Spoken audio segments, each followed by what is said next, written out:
Tune in on Friday nights at 7 in the Monkey House. I'm Israel. And I'm Andy. Join us as we swing in the overgrowth of our political jungle And occasionally probe the populace, one guest at a time. and listen to some of our favorite songs Here in the Monkey House. on WVUM 90.5 FM The Voice. This is Turned On FM. WVUM, Coral Gables, Florida.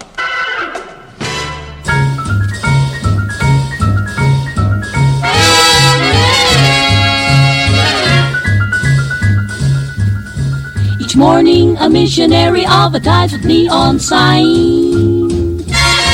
He tells the native population that civilization is fine. And three educated savages holler from a bamboo tree that civilization is a thing for me to see. So bongo, bongo, bongo, I don't wanna leave the Congo. Oh, no, no, no, no, no. Welcome to the Monkey House, everyone. My name is Israel, and I'm joined here today with my friend Zoheb. Yeah. Hello, everybody. I'm back again, once again. Yeah, he's a recurring guest of ours, pretty much a correspondence. Yeah. Unfortunately, the main co-host today, Andy, he's on a field trip, so Right. listen well. So I've taken over. It's my show now. Yep, he's on a field trip with Miss Frizzle.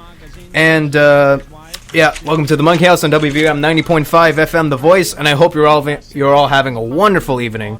And we'd first like to address everyone in Texas, in southeastern Texas, preferably, because Hurricane Harvey is raging, and the National Hurricane Center says it's not going to be very pretty. So, Yeah, so this is the first hurricane of the season. To my Right. understanding, it's a Category 3 hurricane. I believe it just made landfall. I could be wrong on that, but to all of our listeners in Texas, all Right. physically impossible listeners, we hope you stay safe. Anybody who has friends in Texas, just tell them they can get through this. Just make sure they are stocked up on. right. And most importantly, don't panic. Yeah. Yeah. And how would you suggest they prepare? Especially if they live in, like, Yeah. So the house. parts that are like farther from the coast but that are in the cone, Mhm. just make sure you have as much drinking water as possible, or as much that you would need. Don't worry about it too much, but in case water does, like the city water supply does become bad, or for some reason, you want to make sure you have some bottled water. Make sure you have some canned food. And that's just worst case scenario. You're probably going to be fine. Just make sure you stay away from windows and Yeah. hope for the best. And, yeah, now Zoheb was here the other day to talk with us about North Korea. Today, however, we're going to be discussing a number of issues, but our main topic today will be fallen democracies. In other words, not autocratic nations like North Korea that were born as dictatorships, but countries like Venezuela and Turkey, which over the years have gone from democratic societies to old-fashioned authoritarian regimes. Now, if you're a political science student, this particular episode might be up your alley, because we're going to be addressing the intricate powers and forces that are brought about these regimes, and the philosophies and ideologies that these regimes seek to dismantle. And if you'd like to join in on our discussion, just please text or call in at 786-309-8861. Once again, that's 786-309-8861. And, yeah.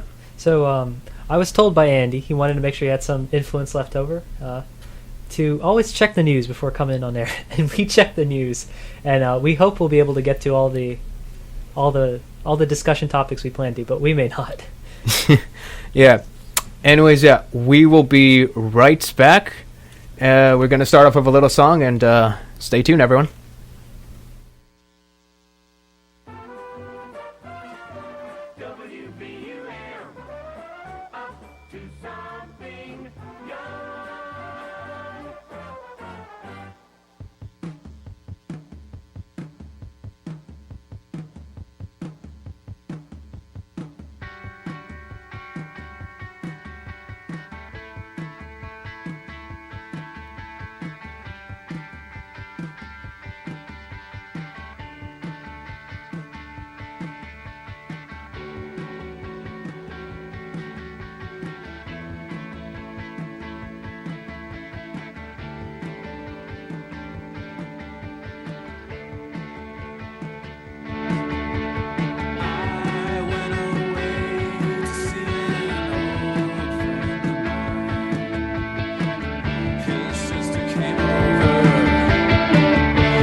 And welcome back to the Monkey House, everyone. I'm Israel once again. Welcome back to WVM 90.5 FM, The Voice. I'm joined, of course, by Zoheb. He is a recurring guest of ours. Might as well call him a correspondent.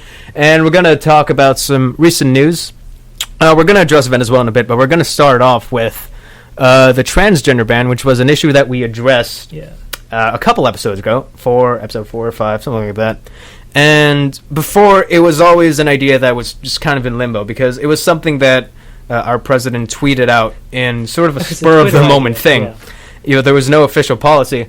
But now today, there was an official directive saying that the Department of Defense is banned or prohibited from paying for the medical services of transgender people. Mm-hmm. So, yeah, now it's no longer just an angry tweet. It's an actual thing. Yeah, this just happened, what, like an hour or two ago? Yeah, just an hour or two ago. That's crazy. So I actually haven't read that much about what happened. Is he banned from enlisting openly transgender? Yes, I believe so. Servicemen? Okay, so that's sort of crazy. So I think, was this like a month ago just a few weeks ago, we heard news of Trump tweeting about this. Oh my. But everybody in the Pentagon... And this is actually some breaking news. Sorry to interject. Harvey has just become a Category 4 hurricane with 130 miles per hour winds. So, unfortunate. Folks, again, in Texas, we really advise you to be careful. Perhaps get out if you can. You know. Yeah, I believe Governor Greg Abbott issued some calls for evacuation. Right, in certain counties. Never take any risk when you're called to evacuate. And if you can't evacuate, find a place of refuge, because they will assign places of refuge in the city, get on that. A house is made by the people in it. Right. And if you lose those people, there's no point in still having the house. Just let it go for now, and hopefully we'll be there when you come back. But don't risk your family over this. Take your kids, your pets, whatever, and just go to safety. But back to the transgender ban. Yeah, so folks in the Pentagon said that if they didn't receive any directive about it, it would just be a tweet from the president, which has no legal authority. But apparently he signed this. And so if it's sort of restricting the medical coverage to transgender troops, then that's one thing. If he's going the next step of removing them from the military or refusing to enlist openly transgender I'm not actually sure what happens to the transgender individuals who are currently in the military. Let me actually see right here. I know that it bans the Department of Defense from indefinitely enlisting any transgender recruits. You got to check the news before you go on there. This is crazy. Just happened. Pretty much. Just happened, so we don't know a whole lot about it. Let's just see right here. Trump gave Defense Secretary Jim Mattis authority to decide the matter of openly transgender individuals already serving. So this reverses, obviously, an Obama directive that allowed transgender people in the military. To serve openly, yeah. Right, to serve openly. And now this has just been reversed. And what it actually says here, Trump gave Mattis 6 months to come up with a policy on those currently serving, and he must enlist it by March 23, 2018. So there is a deadline for the transgender soldiers currently enlisted, and we don't know what will happen to them. Well, we don't know. So that's so I guess Mattis has to come up with some plan for them. Either they'll be removed from maybe like combat positions, put in logistics positions. I don't know.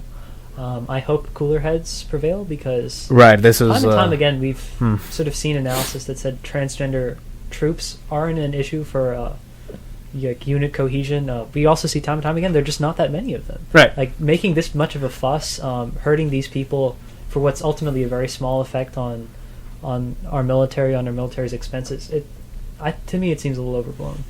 And not to mention in regards to healthcare, like the cost for gender assignment surgery or whatever pales in comparison to the overall budget. It does. I'd say in 2014, I believe, for transgender people in the military in 2014, it was 2.8 million, for all their health services, Which and is in total, really it is not that 32 billion. Yeah. The entire budget, not even 1%. So it pales very much in comparison. Yeah. I mean, you can make arguments about whether elective surgery should be sort of covered under a military health plan, but these people, they sign up to defend our country, and they sign up with a contract. We sign a contract with them they sign a contract with the government saying they'll risk their life, but they should get pays, they should get pension, they should get healthcare services. And I think changing the terms of that healthcare coverage after the fact is a little cruel, in my opinion. Right. Yep. So that's that. This is essentially Don't Ask, Don't Tell, Part 2. Sort of, yeah, that will be the effect. Kinda. Because obviously if gender reassignment coverage is not covered anymore, then the advantages of being open are sort of diminished in the military. But also if they go further, saying you can't enlist in the military if you're openly transgender, well, people are going either back in the closet or refusing to come out. Right. That's unfortunate. That's bad in my opinion. And I'm no general. I don't really know this for sure, but my expectation is going to be bad for their mental health, which is obviously... It's already very controversial. Yeah, and it doesn't help the health, stigma, that's for sure. Yeah, but the mental health of our troops is a significant especially problem, important. because it's not... We've had more service people die from suicide than combat wounds. And just keeping in account the amount of military adventurism this country goes on, it's surprising and it's deeply sad that our troops are the biggest danger to themselves. Right, that's... Just making this issue worse. I know. It's a terrible irony, yeah. Speaks to a lack of perspective, I think. Well, that's the breaking news. We don't know. We can't provide much further analysis. If you have any thoughts, please feel free to send them in. All right. We're going to move on to breaking news. Once again, 786-309-8861. Please contribute or just say hi or whatever.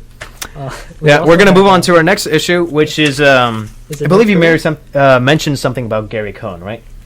Gary Cohn, yeah. So Gary Cohn is the chief economic advisor to President Trump, and he was the former, I think the former CEO or the COO of Goldman Sachs. I'm not sure. And he's a Jewish fellow, and he was apparently, we just found out, very outraged by the president's comments on what the protests in Charlottesville, the Unite the Right rally, and the responses to it. And he gave an interview to the Financial Times today. This is also breaking news, and expressed his extreme distaste with how the president handled that. Today is the day of breaking news. Yeah, it is. It is, unfortunately. And sources told the New York Times, the failing New York Times, that that Gary Cohn had actually penned a resignation letter immediately after Trump's comments. I think his third set of comments on the Charlottesville situation. Right. Well, I guess technically you could say 4, because he also brought it up again in the rally. Oh, yep. Right, except this time omitting the many sides part, because he knew that didn't work. Well, so President Trump's first comments on the Unite the Right rally, the counter-protests, and the eventual murder of Heather Heyer in Charlottesville, his first responses, I think on Saturday, were to say that there's violence is unacceptable, and there was violence on many sides, I'm just paraphrasing. Yeah. But it's very obvious to us now that on many sides was ad-libbed. He saw a speech that was penned for him by his aides and didn't like the fact that the counter-protesters, of whom Heather Heyer was a member, were not being called out. And I think that's why he got this huge reaction against him.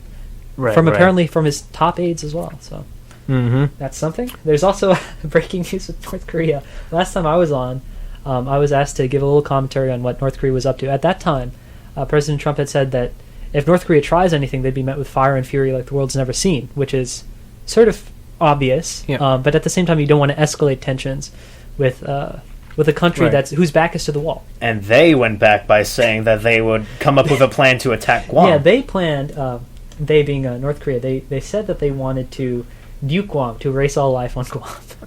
And that's obviously unacceptable. That would spell the end for the North Korean regime. So in wakes of the Trump administration not backing off from their rhetoric, North Korea was faced with the option of either maintaining their image of the crazy man who would do anything if we slighted them at all, and instead decided to be somewhat reasonable. Said, okay, we're not going to nuke Guam. We're going to nuke the waters surrounding Guam. Right. And they've eventually pulled back from that as well. They're not. In the past few weeks, we haven't seen any missiles land in the water surrounding Guam. There's been no nuclear detonation, so it looks like North Korea's backed off. Right. Saying that, though, we were looking up news on Hurricane Harvey, breaking news. And breaking news, apparently North Korea launched several unidentified missiles. Yeah, in the eastern shore. In the waters around the Korean peninsula. Yeah. So, breaking news all over. We don't know what's going on. We hope things will stay okay. That it could just be warning shots, yeah, it probably. could just be more military tests. Right. My initial impression is that when North Korean officials made that threat that they'd attack Guam, they sort of put the reputation on that. Say, like, okay, well, we are going to do this. And they have to back down, because that's an incredibly bad idea. Right. And if they don't get what they want out of the threat, then they have to remove the threat. Otherwise, it's just going to hurt them. But in doing so, they lose face. So I guess now they need to do some sort of military exercise to get that look back. And right. maybe this is it. Maybe this is something worse. Maybe this is something like just an ordinary military missile test. Yeah, possibly just another provocation of theirs. Pardon this effort to, I guess, portray themselves as, just to remind people, we're nuclear power. Do not talk to us as if we're not a nuclear power. Yeah. Yeah. Because I guess they want to be on a level playing field with America and all the other countries that have nuclear powers, or nuclear weapons, rather. Yeah, they want to make sure that we're really testy in regards to how we deal with them. But we are, mostly. But apparently they thought President Trump was serious about the fire and fury thing. And no one really wants to escalate this war, so they pulled back. And I have a lot of respect for that. I have no real respect for authoritarians of this sort, but at least they did something smart. Right. With the exception of the several projectiles. We still don't know what that is. That's true. And, yeah. So what's next? We still have breaking news? Let's actually check right now. We're actually surfing through CNN, so let's see. We found out a while ago that Harvey would be a Category 4, which is terrible. And, I think it's time to move on to our main topic, fallen democracies. But before we do, we actually got another song coming up, so stay tuned, everyone, and we'll be right back. For a turned-on campus, turned-on radio. WVUM, the voice of the University of Miami in Coral Gables.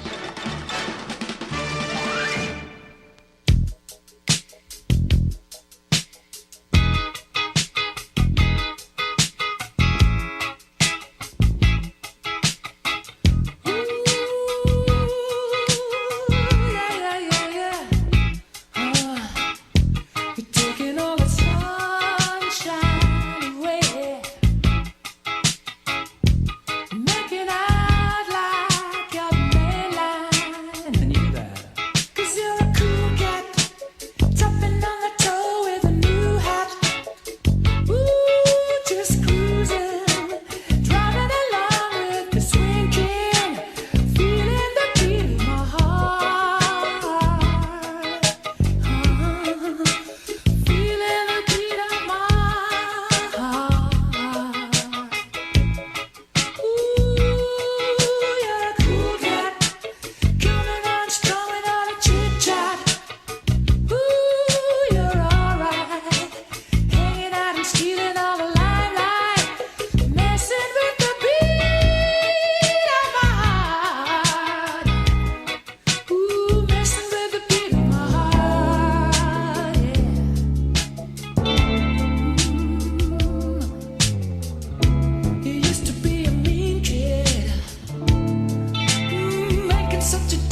That was Cool Cat by Queen from their album Hot Space. Pretty underrated album by Freddie Mercury and, of course, the That rest was of the group. Queen? That was Queen, yeah. What? Yeah, that was Well, Freddie Mercury. He I usually thought I doesn't was a big sing in that fan, high I guess, register, so. but yeah. Yeah, well, I never knew they had that. Mm-hmm. This is why I listen. I only listen when I'm on, but still, that's why I listen. It's for the news. Right. Queen is good. And now we're going to move on to the main topic, fallen democracies, and we're going to start by addressing the country of Afghanistan. Yeah, so it's not so much a fallen democracy. I think it's Right. It's not that they've had really good prospects and then it suddenly became bad. It's more of a failed democracy. We've been trying to load up that democracy program in Afghanistan, but it's not catching on. And we're going to sort of tie this into President Trump's recent directive regarding the U.S.-Afghanistan war. Mm. And I think this happened. What was it on Monday? Monday, yes. Yeah. So the war in Afghanistan, just for mutual information's sake, is the longest United States war in history. It's at this point 16 years on, and it has no signs of stopping. So the gist of it, we've been trying to wrest control of Afghanistan from the Taliban, which is a sort of a loose collection of warlords who are sort of running the country and like just staging terrorist actions here or there, trying to claim more territory, and trying to give most of the control to the government we installed in Afghanistan that is run by what's his name again? His name is Ashraf Ghani. Yeah, that's the current president of Afghanistan. And as of now, because obviously the Taliban was primarily taken out of power after the 9/11 attacks, how much of a role do they hold in government now, if any?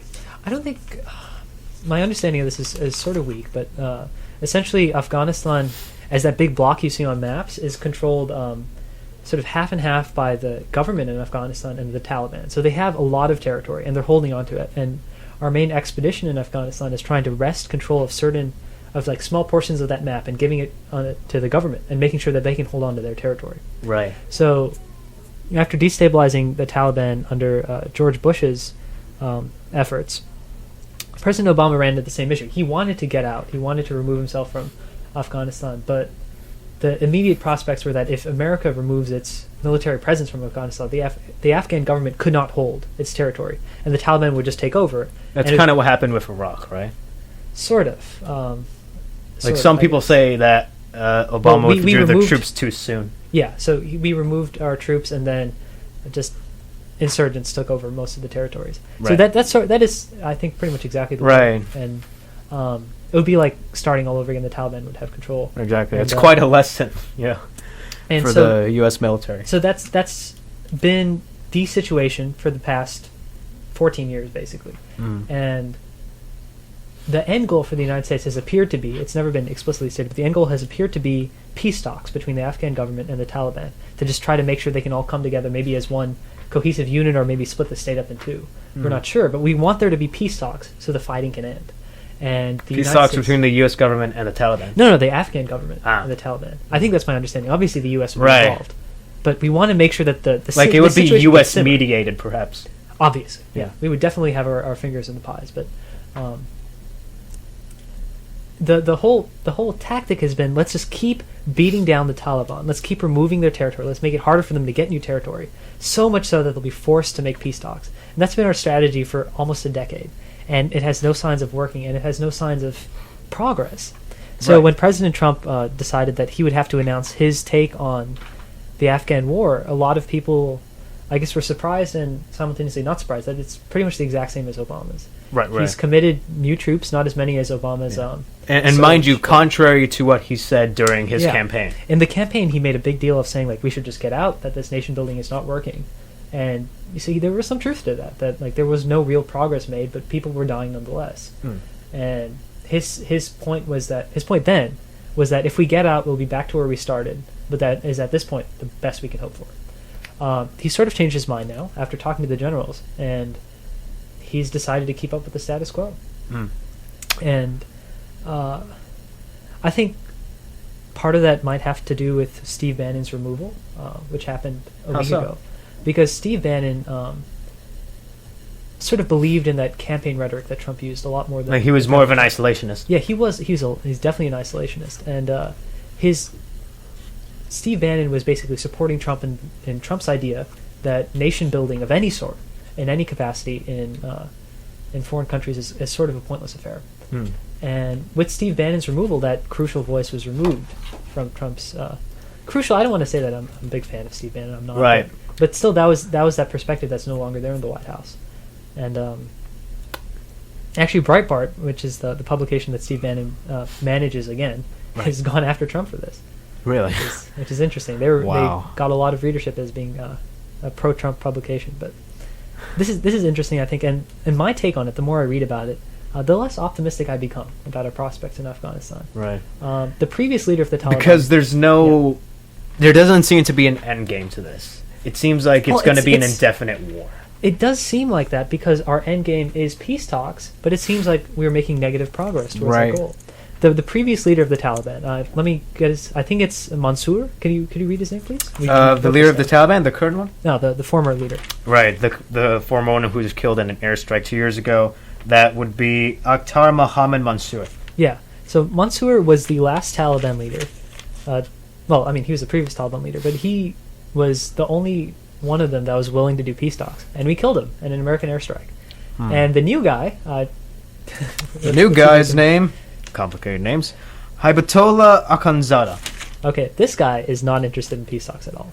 And it seems like we've made this negative progress because in the process of beating them down militarily, attacking them relentlessly so they'd have no choice... Oh, you think it's because of killing this one leader? Not this one leader, but as a whole. We're killing the people who are passive, not pacifists, but who are willing to make the peace talks. The only people left... But at the same time, the same people who've committed these same atrocities throughout the past decade.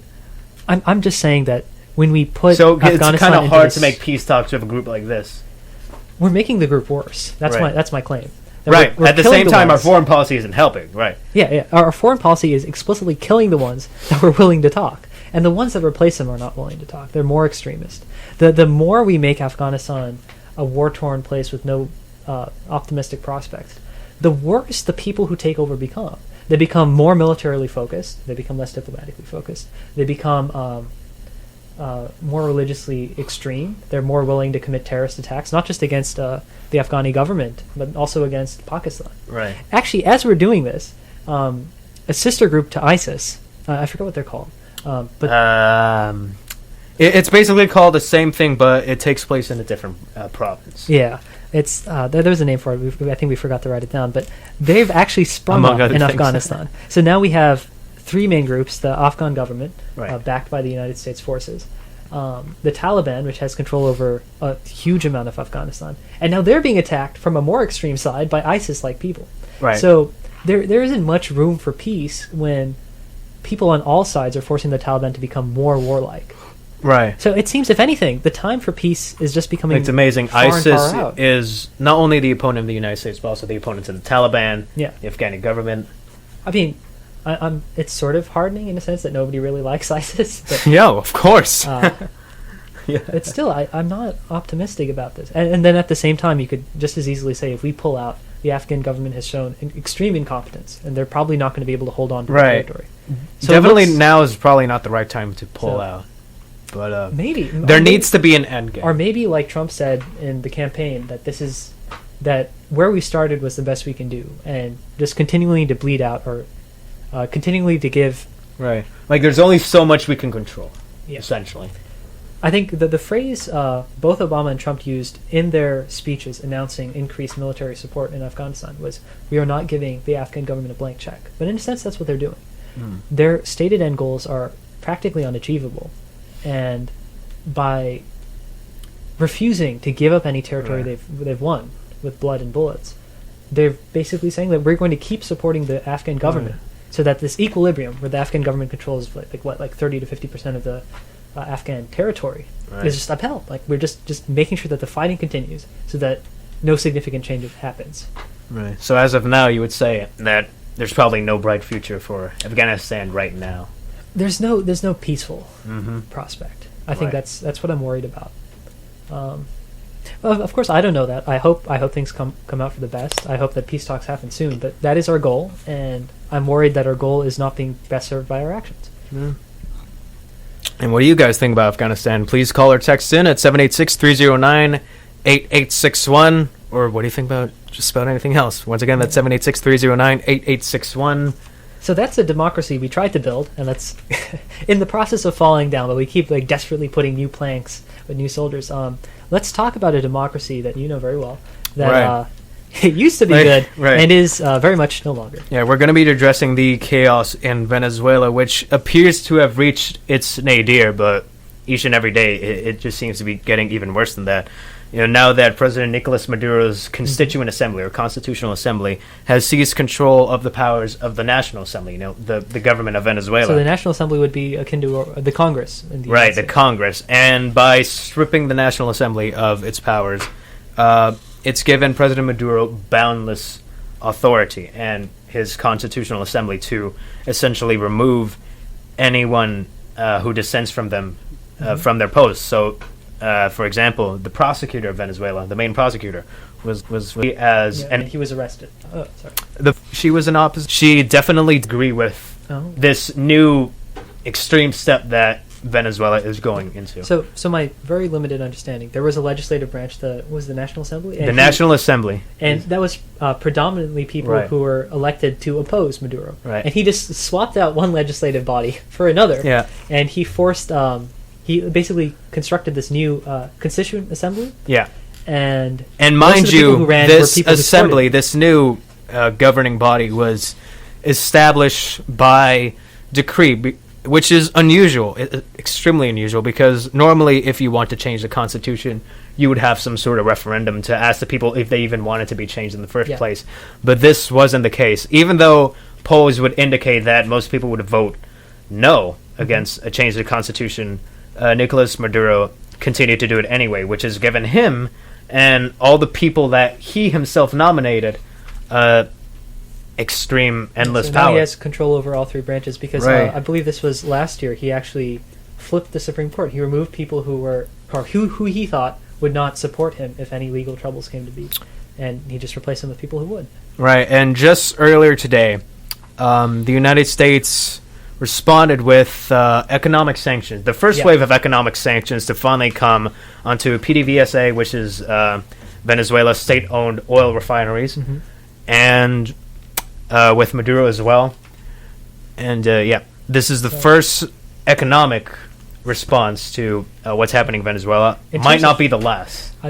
It may not, but my perspective is that how much worse can it get?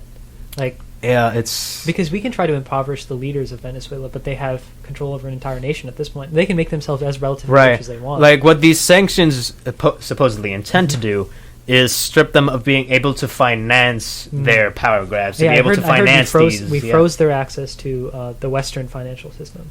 So this actually comes on the heels of Trump threatening military intervention in Venezuela. Right. Which, how do you think people in Venezuela saw that? The United States threatening to basically upend. Well, it depends on whose side you're on, I guess. You know, obviously, if you're Maduro, you're not very happy with Yeah, that, right? obviously. But I mean, but what's interesting is that most Latin American leaders were very unhappy with, yeah, they're sort of like because of course it harkens back to the late 20th century when the U.S. invaded a lot of Latin American countries like Grenada, Chile, you know, 20th? like you know, countries like Nicaragua. Well, not Nicaragua, I think. Grenada, I know, was one of them. Brazil as well. 20th century or 19th? No, not the late 20th century, not 19th. Yeah. Did I say that? Late 20th would be like 1990. Right. Well, no, it was more like the second half of the 20th century, you know, as part of the Cold War. You know? Ah, yeah, okay. Right. And in the case of Chile, for example, Salvador Allende was the president who was taken down in a CIA-assisted coup. And this led to the rise of Pinochet, which a lot of people said was a million times worse. So yeah, there are a lot of Cold War and I guess I thought even colonial implications to what like the way he said it. So it seemed to me like it was just propaganda in the making. Right. Of Maduro. It seems unlikely at this point, especially with how unpopular such a move would be, in the American population. But it is a milestone in how America is finally responding to what's happening in Venezuela. Because during the Bush administration, it was more of a muted response. Yeah. Obama's administration, it started to gain more traction. The response against these protests, which started, because of food shortages and a crippling economy. And I know we responded also to their actual election. Was it the Constituent Assembly, the National Right. Constituent Assembly? yeah, we refused to Those- acknowledge it. Yeah, we didn't acknowledge it because apparently there were about 3 million people who actually voted, but the government claimed it was 8 million. So Right. it seems very clear that they're deliberately falsifying the results of the election Right. itself. They're saying it could be at most 2 million. Oh. And the number of people that voted in the unofficial plebiscite was probably 8 million, including Venezuelans from South Florida. So, quite a lot more voted in the unofficial vote than the actual vote, because many decided not to vote in the official vote out of protest because it's a That fix. doesn't work. It's a fix That's not because the best idea. right. Well, no, there was nothing they could do because all of the leaders that were chosen support the Maduro government. There were no opposition leaders. Actually, no. I think I remember this. There was an opposition leader who was on the ticket, but he was killed on the same day as the. Oh my god. Oof.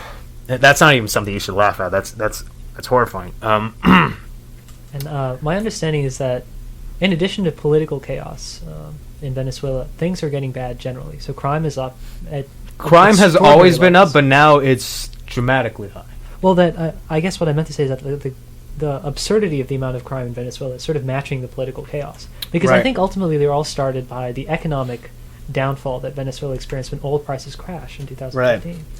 Like, crime has always been an issue, even in the 1990s, and these socioeconomic conditions that we saw were what gave, the aspiring revolutionary Hugo Chavez the power to sort of bolster his movement all the way to the presidency. Yeah. And now we're seeing the costs of that movement. In the mid-2000s, he achieved some popularity because of how there was an oil surge, and they were making a lot of money, and Yep. he was spending a lot of money on these social programs, and everyone saw him as a hero for the impoverished, including Jeremy Corbyn. And speaking of Jeremy Corbyn, by the way, who is What's he been up the to? leader of the Labour leader of the UK, here's actually his response to Oh, wow. all of these protests. I'm very sad that the lives have been lost Did you in get this Venezuela. The people that have died, either those on the streets or security forces that have been attacked by people on the streets, all of those lives are terrible for the loss of them. There has to be a dialogue and a process that respects the independence of the judiciary and respects the human rights of all. And I think President Macron's call today that there has to be dialogue is a good one, and it should be regionally based to improve the situation. Yeah, So he essentially said the all sides thing, and of course, as we know from 2 weeks ago, people don't like yeah. all sides comment because it's very vague. It's not an official condemnation of Maduro's obvious power grabs. And in the past, what's troubling is that Jeremy Corbyn has, sort of supported Hugo Chavez in the past. He's equivocated on behalf of socialist regimes. Exactly. Which is, and I don't know how much sense that makes, because at this point there's not much. It's a caricature of socialism in Venezuela. There's my understanding of the economics is that he's maintained an exchange rate that only the elite in Venezuela, those who are politically supporting Maduro, have access to, and that exchange rate is completely sort of dissociated from the reality of the bolivar to the U.S. dollar. So I think hyperinflation took place over the course of the last year. Yes. And so specifically in the early 2010s. Yeah. So at this point, Venezuelan money is pretty much worthless compared to international. Even compared to the dollar, yeah. Yeah. So if Maduro allows his cronies to exchange the bolivar for the U.S. dollar at reasonable exchange rates, then what he's doing is he's essentially making an imbalance between the people who have access to that easy money and the people who don't. And that difference between them means that they can sell all of the goods that the Venezuelan people needs while simultaneously robbing them, in a sense. So I don't know. I mean, there's no point calling it socialism. This is crony economics. This actually takes me to, because we want to help our listeners understand this, because it's very complicated. So I decided to simplify it to 3 main points. Okay. And the first one that I listed was socialist propaganda. Just sort of this portrayal that it's based on this socialist movement led by a man who really has more of an inclination towards Marxism, Leninism. Praised Castro brothers, he's praised Che Guevara, and the people they attracted were ex-communists and guerrilla leaders. And by providing an extensive amount of social spending, for a while he made his point. But when hyperinflation started to kick in, when oil prices started to plummet, and when he started doing these extremely unreasonable power grabs, for example, making it so term limits were no longer a thing, so that he can be in power as long as he could be. That was when his movement started to become more autocratic. And what's interesting, I read this book once that described the Venezuelan government as a hybrid regime.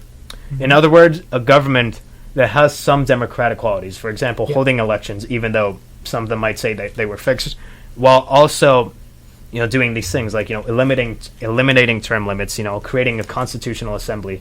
And especially in recent years, it's become more autocratic. And that actually takes me to the second point, autocratic power grabs. That's something that's extremely crucial to the survival of Venezuela's regime, even though that Nicolas Maduro's popularity is plummeting. He's not even popular among Chavistas anymore. And another way he's also been able to do this is with the third point, suppression of freedom of press. He hasn't been allowing the opposition leaders to engage in public political discourse, because if they do, it could very well cost them their lives, or get them in prison, or have them raided at night, as we saw in those viral videos weeks ago with well-known opposition leader Leopoldo Lopez.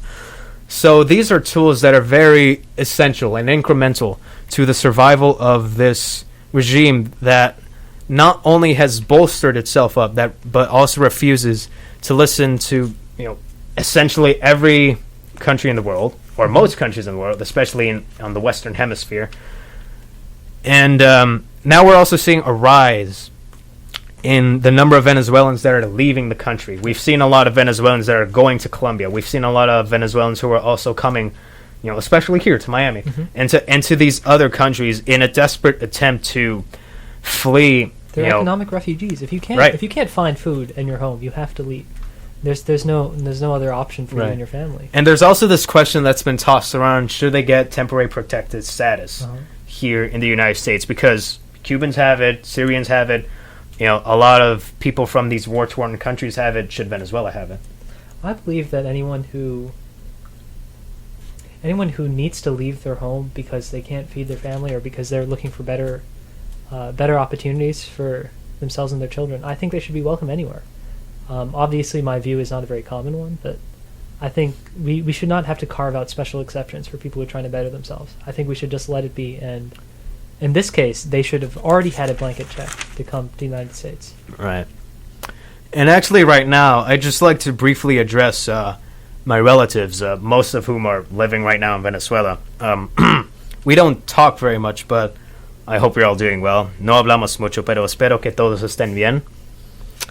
And we're gonna go on break now, and with another song, and we'll be right back. Once again, if you want to join in, that's 786-309-8861.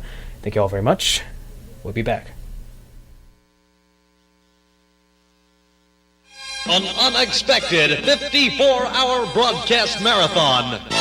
Just a small demonstration of the capabilities of the new voice of the University of Miami, WVUM. We're so sorry, Uncle Albert. We're so sorry if we caused you any pain. We're so sorry, Uncle Albert. But there's no one left at home, and I believe I'm gonna rain.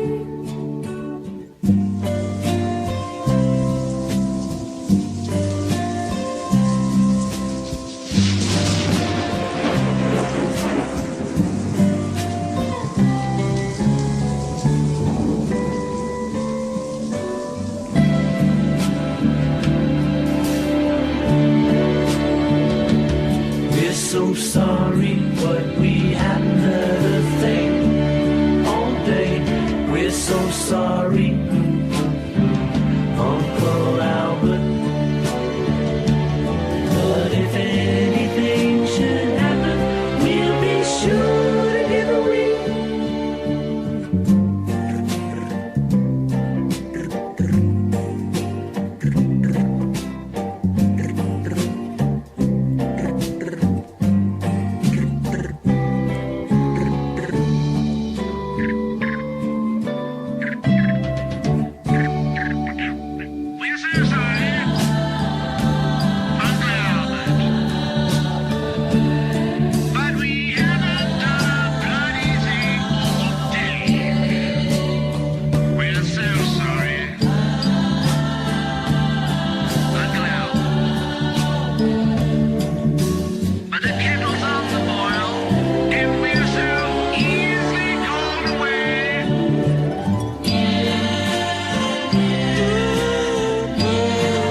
Admiral Halsey notified me he had to have a bath or he couldn't get to sea. I had another look and I had a cup of tea and a butter pie.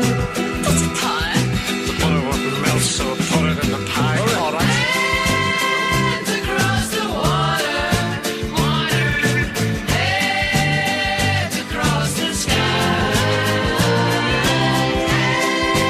Hands across the water, water. Hands across the sky. Little, little bee, gypsy, get around, get around. Get your feet up off the ground, little, little, get around. Little, little bee, gypsy, get around, get around. Get your feet up off the ground, little, little, get around.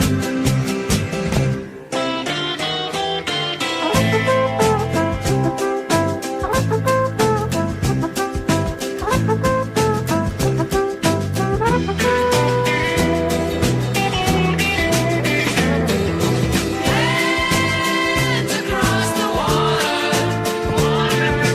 Hands across the sky. Hands across the water, water. Hands across the sky.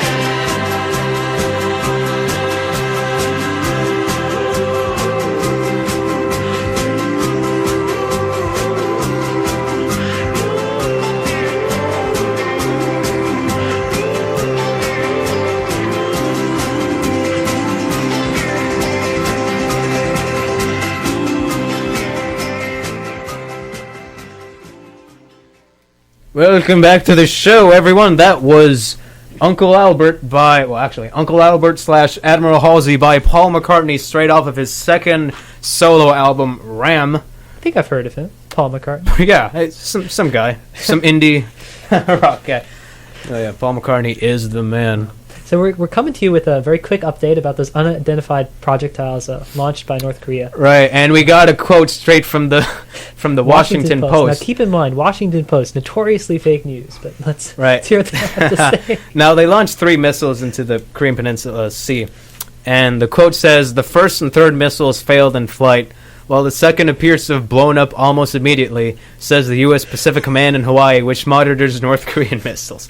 All 3 appear to be short-range missiles rather than the long type, designed to be able to strike the United States. This is just like North Korea wants to stay in the news, and it's really hard for them these days. Our news cycle is going through so quickly. You know, part of the reason our show is so disorganized right now is we've been trying to keep up with this stuff. Our show is good. It's so tough to keep up with this. So I think continuing with the theme of fallen democracies, you wanted to talk a little bit about what's been going on with Turkey. Right. Turkey's also another country that we've seen on the headlines this year especially, and last year too, because last year there was a military-led coup. Alleged coup. Alleged coup. So keep that in mind. Right. Directed against President Erdogan. Yeah. Who a lot of people say is inhibiting freedom of the press and has moved toward a more authoritarian way of government. I think so. We've been seeing this throughout the last year. That I think Turkey was probably the most prominent democracy that's very gracefully sliding into autocracy. Right. It was like a city on a hill in the Middle East for a while. Sort of. In terms of democratic principles, compared to all the others. Let's be honest. So we have some perspective on this. Turkey has been, or I guess used to, I don't think their prospects are very good anymore, but they were really trying to enter the European Union because they are sort of the bridge between Europe and the Middle East. And they're doing really well for themselves. They're a major American ally. They have, they allow us to put military bases in some of the most crucial parts of the world. And they had a thriving democracy. But then President Erdogan took, a lot of baby steps towards inhibiting free speech. Some of them involved prosecuting people who'd made very unflattering comparisons between President Erdogan. I want to spell that for you. Erdogan. Yeah, the G has like a little curve, and in Turkish apparently it makes it pronounce like w. Yeah. Okay, that makes sense. So one journalist compared President Erdogan to Gollum, the character from Lord of the Rings, by the way. And I'm telling you, this is not an unfounded comparison. Like this, you can see it. Precious. And President Erdogan did not take to it kindly, and he aggressively tried to jail this fellow because he said he broke laws, insulting major leaders, and then he came up with new laws to protect himself from this sort of criticism. So at first it seems sort of laughable, like what is this guy doing? Like, you're in a democracy, get used to it. You're not even going to stay there for the next year. Except he kept making these small power grabs. He kept taking control over the press, trying to make sure that his political allies have more strength in government. Right. This all came to a head. I forget when this happened. There's this one quote that I find remarkable, where he said that democracy is not the goal; it is simply the means. So it's extraneous compared to everything else, I suppose.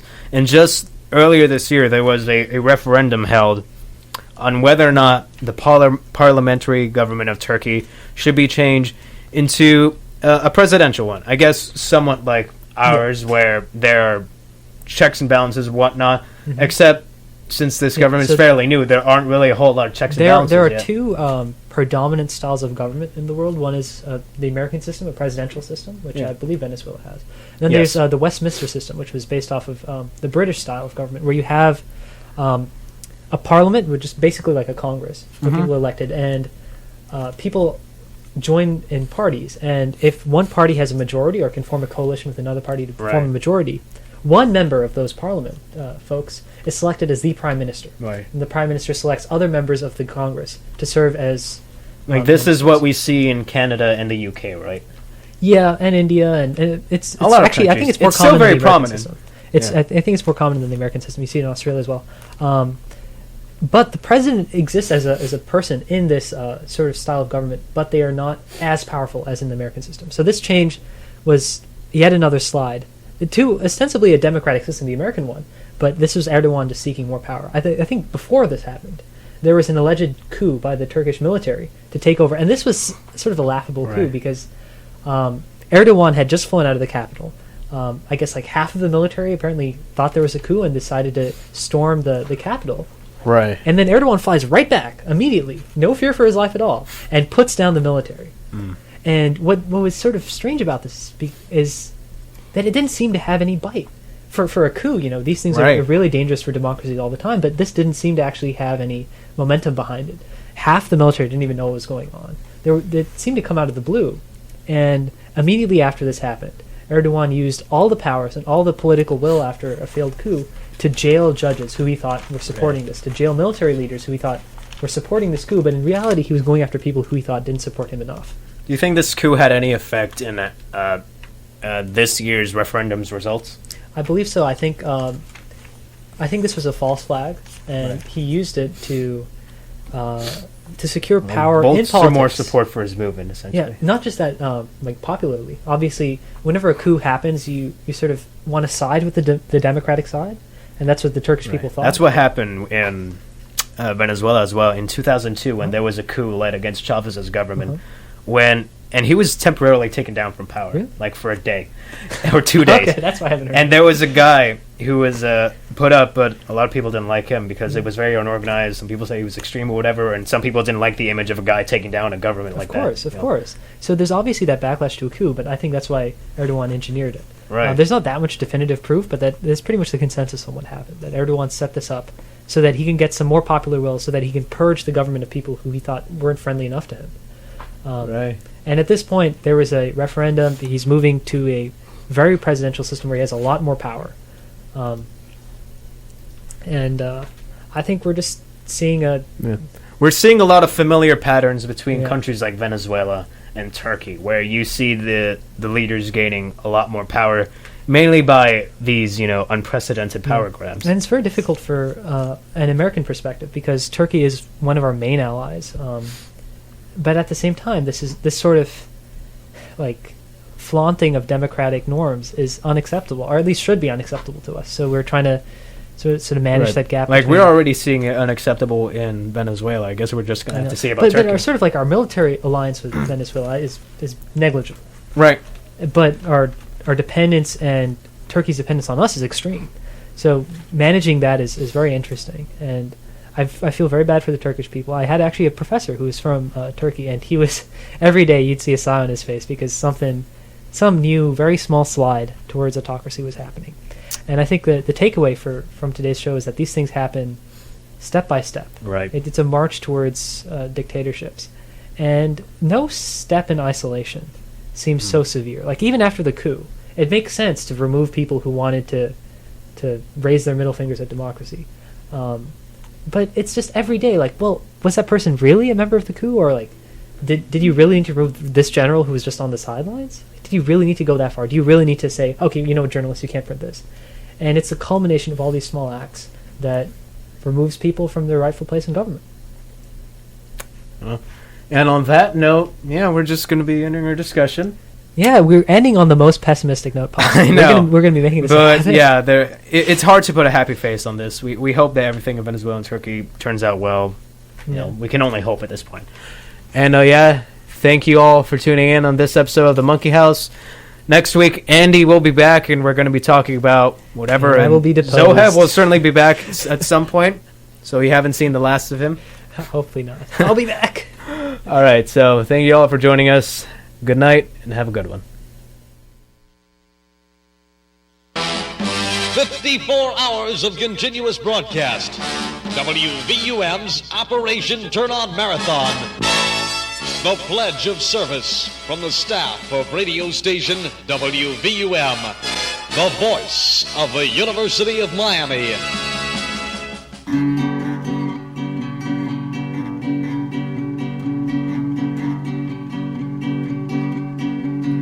True love will find you in the end.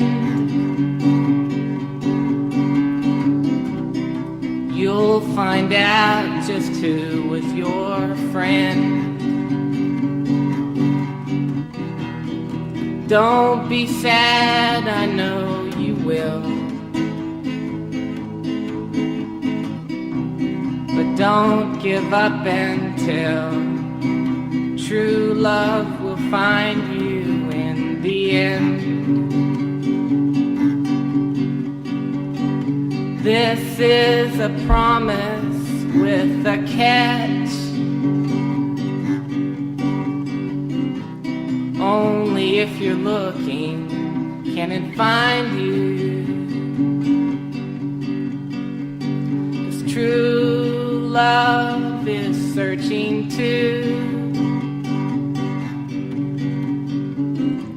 But how can it recognize you unless you step out into the light, the light? Don't be sad, I know you will. But don't give up until true love will find you